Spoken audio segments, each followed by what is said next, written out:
Hi everybody, let's see what the upcoming weekend has in store for you. It could be about love, finances, events, trips, anything. Please subscribe and hit the bell to get notified. Let's begin. This spread is for all air signs. Perhaps your story is in here, but there's also a separate spread just for your sign. Timestamps should be in the description box down below. We have the Ten of Wands clarified by the Nine of Swords. We have the Wheel of Fortune. We have the Nine of Wands clarified by the Seven of Wands, and we also have the Devil on the bottom of the deck. You could be dealing with a Capricorn or pretty much any zodiac sign. This is a general reading. Not only is it a general reading, it's a very specific reading.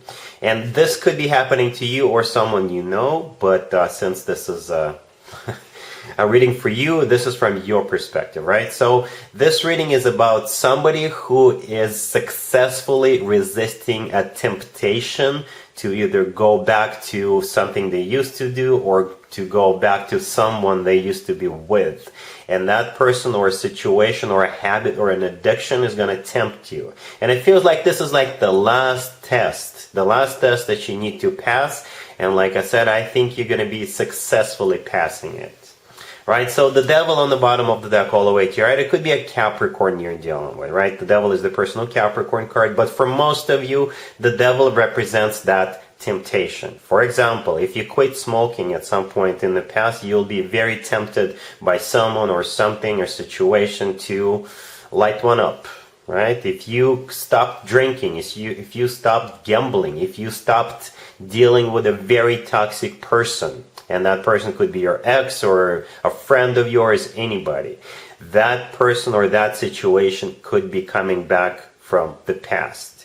For example, it doesn't have to be just come towards you. You could be coming to them. For example, if you're driving down the road and you see a casino, a sign for a casino, you'll be very tempted to take that exit from the highway, from the freeway, right? And I think you'll be able to say no. Or it could be a person, you know, an ex or somebody whom you used to party your butt off will reach out to you and they'll say something like, hey, remember the good times? There's this party happening over the weekend and I got this extra ticket. Would you like to come? And you know what's going to happen if you go, right? You do. But these are just examples. It could be anything, right? So that's what the Devil here represents. The Ten of Wands, the first card that came out clarified by the Nine of Swords, the first two cards on the left.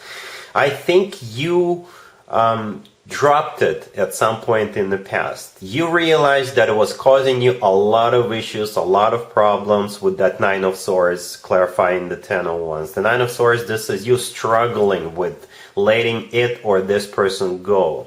The Ten of Wands is a card of a burden. So yes, it took you a lot of effort and strength and courage to let it go. And here comes this person, here comes the situation with the Wheel of Fortune, the next card over. This is an attempt to get the show back on the road, to go back to that person, to go back to that addiction, right? And like I said, I think you'll be able to successfully resist it, because the last two cards that came out are the Nine of Wands, and it's clarified by the Seven of Wands. The Nine of Wands is a card of a wounded warrior, so you know if you go back down to that rabbit hole, it'll be the same shit all over again, right? And therefore, with the Nine of Wands, this is you putting up a wall, this is you setting boundaries, this is you saying no. And with the Seven of Wands, this is you actually standing your ground. So perhaps this person or the situation will remind about their existence a couple of times over the weekend. And with the Seven of Wands, this is you like being like, no, I said no, and no means no. Get out of my life. Alright, so yeah, air signs, that's what I got here. Gemini, we have the King of Pentacles clarified by the Page of Swords. We have the Two of Cups. We have the Seven of Cups clarified by Justice and the High Priestess. And we also have the Lovers on the bottom of the deck. You could be dealing with an Earth sign, Taurus, Virgo, Capricorn, or a Libra, or perhaps another Gemini. You'll be dealing with this King of Pentacles, the first card that came out. It could be an Earth sign, Taurus, Virgo, Capricorn. If they're not an Earth sign, they could be an entrepreneur, somebody who works for a financial institution, or somebody who is wealthy. And you'll be hearing from this person. And whatever they have to offer, you will have suspicions about this person, right? This offer, by the way, could be about love, but it could also be about work, business, and finances. Anything, because we do have the Two of Cups right next to the King of Pentacles, right? And when it comes to work, business, and finances, this is my handshake card. If this is about love, then this is what the offer is about. However, you're not going to be jumping head first. Like I said, you will have suspicions about this person or their offer or the nature of the offer or what this whole thing is all about, right? You will be questioning their motive, I guess. And perhaps this is somebody you already know. I don't really see any cards suggesting this person is coming back from the past. This person is your ex, but perhaps you already know this person, right? Perhaps you've never done business with them, or perhaps this person has been in your life for a while and you've never connected with this person on a love type of level, right? So anyway, the King of Pentacles is clarified by the Page of Swords. The Page of Swords could be them either spying on you, keeping tabs on you, or researching you, right? The Page of Swords is a card of spying or a research, but it could also be a message coming from them, right? The Page of Swords could be a message, right? Like I said, the Two of Cups could be all about love, or it could be about some kind of a business deal or a job offer, right? Some sort of partnership or an alliance that this person wants to have with you. The next card that came out is the Seven of Cups, and it's clarified by Justice and the High Priestess. This is where things get serious, right? The Seven of Cups, I think this is your energy. The Seven of Cups is a card of a confusion, or you may think this person is deliberately trying to cloud your judgment. They are deliberately not telling you the whole truth, right? You'll suspect something is a little bit off about this offer or about this person or about situation or about timing, right? Why is this person offering you whatever they're offering right now? Those are the questions you'll be asking yourself, and I think you should. And if this person comes into my life, I'll definitely be questioning that, because some of you may already know I'm a Gemini myself, and I have a very suspicious feeling about it. Anyway, the Seven of Cups is clarified by Justice and the High Priestess. Justice is the personal Libra card, by the way, or Justice is all about the legal system. So if this is a business or some sort of a partnership offer, I think you should consult a lawyer. Make sure everything is on paper. Make sure if they are offering you to sign something, make sure there is no fine print. If there's like language check that perhaps this person need to run for you, right? Justice could be, what's right for you. So put your interests in this case first. The High Priestess is a card of your own intuition, and the High Priestess could be also a card of something hidden from you. So like I said, check and recheck, question this person's motives, do your own research if you have time, and I think you will. If this person is trying to rush you into something, they're definitely not telling you the whole truth. Alright, so don't be rushed. The good news, the best news in this spread is the Lovers on the bottom of the deck. That is your personal card, Gemini. That is your major arcana card, and it's always a good sign to have your own card in your own reading, especially your major arcana card, and especially on the bottom of the deck, if you ask me. That means you're the one in charge, you're the one calling the shots, and remember that. You're the one calling the shots in this particular situation, for sure. Right? So be careful. You will have a reason to check, and I think you should. Alright? Cool. Libra. We have the Five of Swords, clarified by the Tower. We have the Fool. We have the Ace of Swords, clarified by the Six of Wands. And we also have the Ace of Pentacles on the bottom of the deck. Wow, Libra. That's all I'm going to say. Well, I'm kidding. That's not all I'm going to say. But it is a wow spread. Anyway, the Five of Swords with the Tower, the first two cards that came out. This is you cutting the cord. This is you liberating yourself from something or someone. And it kind of feels like, for some of you, you're quitting your job, to be honest with you. And you're doing that on your own. For some of you, you already got a new job offer. Right? The Ace of Pentacles on the bottom of the deck, it could be that job offer. Or perhaps you're going to get paid, and that's when you're going to quit, right? Perhaps you're up for a bonus, right? They're going to pay you the bonus and you're like, all right, so I got the money in the bank, so long. For others of you, perhaps you become completely or fully vested, or you're going to get dividends or something like that. It's like you do have a chunk of change, a good sum of money coming your way with that Ace of Pentacles. Like I said, it could be a payout or a cash-in or dividends, or you're fully vested, or a new job offer. And once that happens, you're like, that's it, I'm done, I'm out of here, right? So with the Five of Swords and the Tower clarifying it, this is you severing ties with the company you worked for. And it's not going to be a 2-week notice. You're just going to quit right there on the spot. And with the Fool card, this is you feeling liberated. Perhaps people you used to work with, they're all terrible people, right? And you're like, so long, bye-bye. And with the Ace of Swords and the Six of Wands right next to the deck, this is you moving on and feeling great about it. The Ace of Swords, this is you cutting that out of your life. And the Six of Wands, this is you feeling great, because this is a card of victory, success, recognition, right?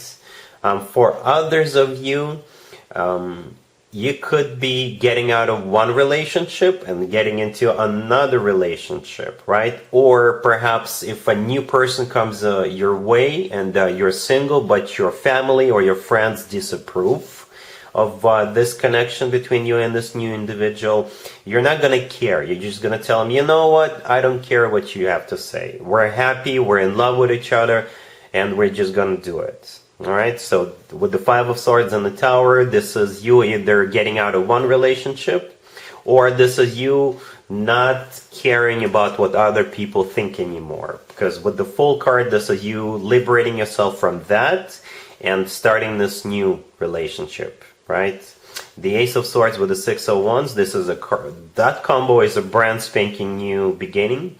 Right, and the Ace of Pentacles, this is an offer from the new person. And then with the Ace of Pentacles, you know this person means business. This person is the real deal. The Ace of Pentacles always comes from somebody who is ready to settle down, somebody who is ready to start a family, somebody who is serious. And don't forget, we got 2 aces on the table.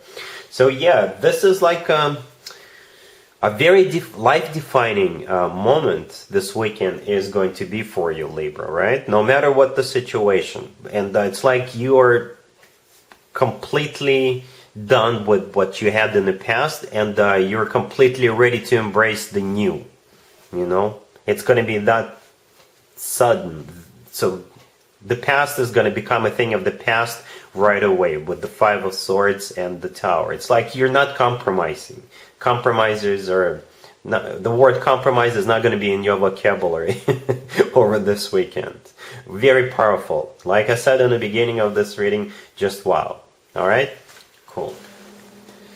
Aquarius, we have the Moon, clarified by Temperance. We have the Queen of Swords, the King of Swords. Both the King and the Queen of Swords are clarified by the Ace of Swords. And we also have the Wheel of Fortune on the bottom of the deck. You could be dealing with a fellow air sign, Gemini, Libra, or another Aquarius. You could also be dealing with Pisces or Sagittarius. Well, this whole spread is about an overdue conversation between you and this person. You can assign the roles as you wish, because we got both the King and the Queen of Swords, but I'll assume you're the Queen of Swords just for the reading's sake, but again, assign the roles as you wish. I specifically clarified the King and the Queen of Swords, kind of asking, so what's up with them? And the Ace of Swords came out, right? The Ace of Swords is a conversation. And it kind of feels like it's overdue. For some of you, this is somebody you are not on speaking terms because you had a major fallout. So this conversation will be about setting the record straight and trying to reestablish this connection, trying to bury the hatchet. For others of you, if this is somebody who is already in your life, perhaps either you or them, I'll assume that's you. Perhaps you've been kind of murky about what's happening here, right? Perhaps you're not sure what's going to happen between you and this person. You don't know what the future holds. You don't know what they're thinking about this future between the two of you. For some of you, if this is somebody you're already dating, and if you've been dating this person for a while, perhaps you're kind of thinking, so what is this person going to offer to take this to the next level, right? And that's what you're wondering, and that's what this conversation is going to be about. For others of you, like I said, perhaps the two of you had a fallout or a fight. right? And it doesn't have to be a love interest. It could be a friend or a partner of some sort, because the King and the Queen of Swords often come through as a power couple, and you could be partners, political partners, business partners, just friends. Right, so yeah, the first two cards we have on the table are the Moon and the Temperance, clarifying the Moon. The Moon is the personal Pisces card, Temperance is the personal Sagittarius card. But the Moon is all about secrets, it's all about fear, it's all about not knowing what to expect, or just hauling at the Moon. The Moon is the most emotional card in the tarot deck, and it's clarified by Temperance. Temperance could be about patience, or it could be about healing. So for some of you, like I said, you've been patiently waiting for this person to offer to take it to the next level, or you've been waiting for them to offer you something, and they haven't. And for others of you, Temperance could be about healing. So like I said, perhaps the two of you got into a fight and you have been on not speaking terms. And that's what you've been kind of sad about with the Moon card. So here comes this conversation with the Ace of Swords, right? I don't know who is going to initiate it. It could be you, it could be them. Right, and the Wheel of Fortune on the bottom of the deck, this is either the two of you taking it to the next level, or you're resuming this connection, whatever the nature of this connection was. The Wheel of Fortune is a start of a new cycle, or restarting a cycle between the two of you. So that's what's on the table. So hopefully you guys can work it out and move forward. All right, cool. And there you have it. I hope my readings resonated with you, and if they did, I hope they make your lives better in one way or the other. Please share and subscribe and hit the bell to get notified. Thank you for watching.